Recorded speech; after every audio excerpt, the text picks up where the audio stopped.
Well, as you all know, I'm Brax, and this year has probably been like one of the most hectic, annoying, sad years already. And yes, it's nearly over, and God knows what's going to happen next year. But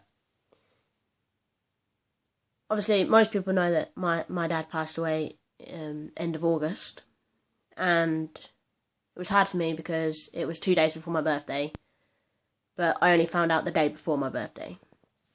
And I went to his funeral, and I met my uncle that's never actually seen me in my life, and I'm 21. And he didn't even know whether we were boys or girls. Yet, I just wish that maybe I'd stuck up for myself at the funeral and said some few home truths to his brother, who knew nothing about him, detested him. My dad's been disabled. My dad was in a wheelchair for 21 years because he had multiple sclerosis. And yeah, people are like, oh, I know how you feel and all this. But it's not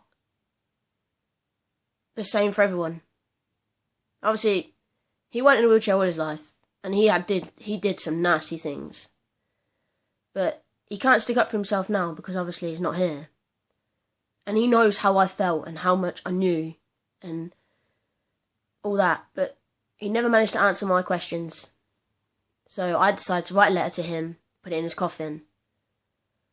And I know I won't get the answers, but I want him to know that they're the things I wanted to tell him, ask him, and was looking for the answers.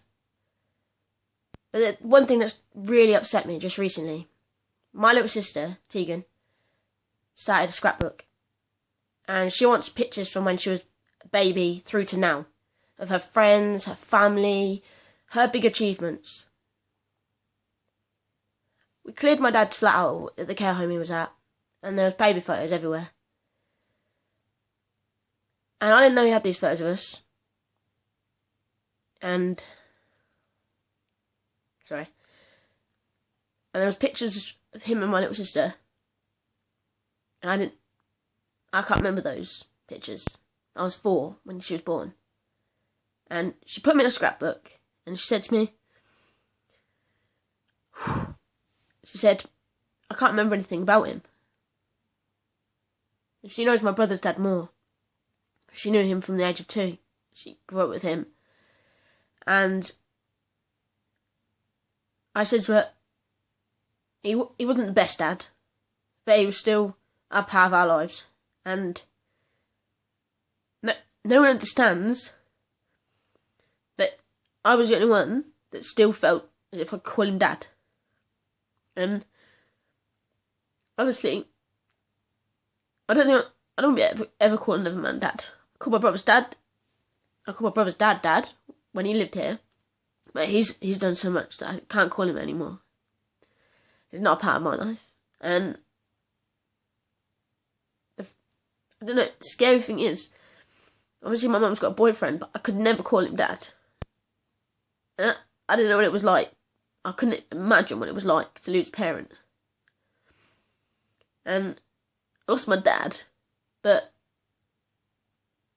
I'm the only one that seems to know him, or have known of him. My older sister doesn't care. And my little sister just can't remember him. But even though he never told us and showed it, I know he loved us. And certain things remind me of him. Like the song Try by Pink. Always. That's going to be his song forever. And there's so much that in my room that I've got of him. I've got his dog tags from when he was in the army. I've got his army vest. His army clothing. I've got his medals. And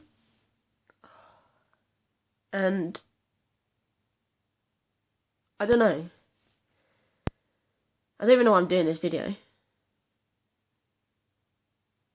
But everyone's like, oh yeah, you're tough, you put up with it. You get on with it. Yeah, I get on with things. And I cover things up by flipping out and telling everyone to basically do one. I find it easier to not talk about it and talk about certain things. So I've got my best friends. I've got best friends. Two best friends. And I love them both the same. And they're always there. And we share ideas and thoughts and feelings and things, but I don't know. People just think that I'm okay with it. And I'm happy. And it's a part of growing up. You lose the people you love. But it's all different for everyone. Like, I lost my dog this year. We lost one of our cats this year.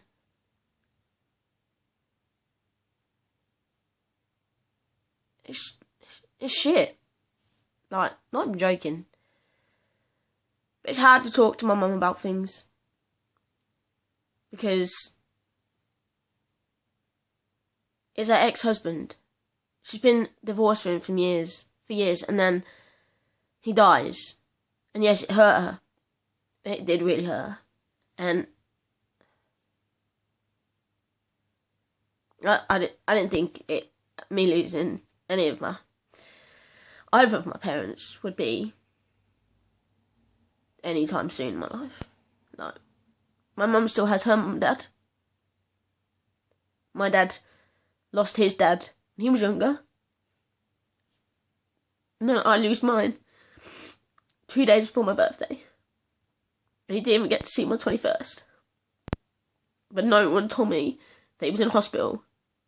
And normally, when he's in hospital, they tell me. But no one told my mum or my nan that he was in hospital until he died. And even then, I didn't get to say everything I wanted to. I love him. I really love him. And I don't know, it's hard. It's hard because I know that I could have been there and not let him go on his own. I could have been there and told him that I'm not leaving until his arrest. I couldn't even do that. And I saw him at the Chapel of Rest. And yeah, people think, oh, that's sick, taking a picture. But he didn't even look like my dad. My dad never had a beard. He always looked like a goatee. He always had his hair shaved off or short. But it wasn't my dad. It didn't feel like my dad.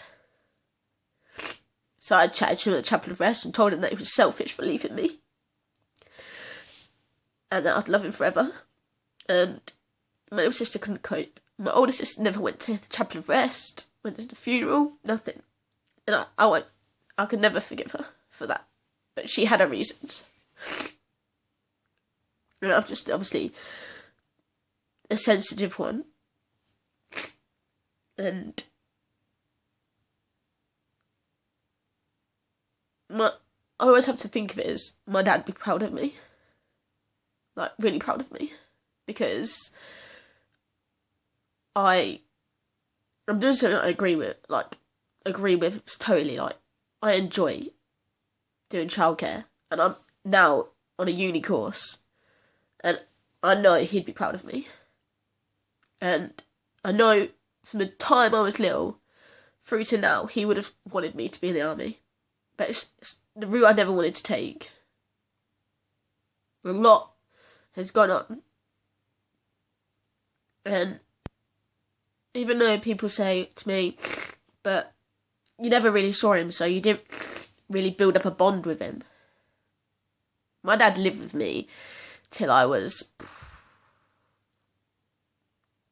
almost, well, it must have been almost 10. And when he left, I never blamed anyone for him leaving. He went into care. My mum had 3 small children, all under the age of 12.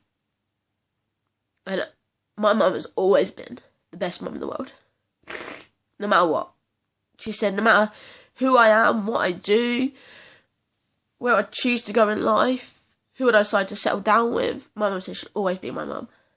And even though my dad was never there, I do believe he did still love me. And I hope that one day I get to see him again. And I do hope that if he wants to make a presence again in my bedroom with the army stuff that was laying on my bed, they make it have known a little bit more, because I've never been so freaked out in my life. Yes, he decided to come and see me at the night that we went to his funeral, and he came to see me another time when I'd just cleared out his flat with my mum, her boyfriend, and my granddad and my uncle. I don't know. That was my dad that came, because he'd had a shave, he'd had everything, and I knew it was him.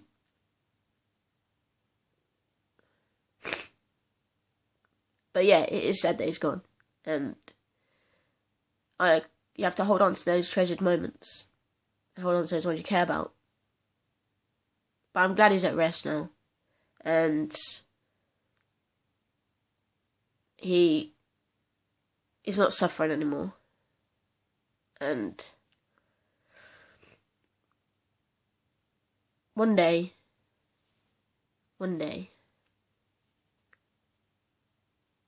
he'll be back. So yeah, sorry for crying, guys. But people say I'm not sensitive. And people are like, oh yeah, you don't cry because you're hard. I'm not hard. No one's hard. But yeah. Bye, guys.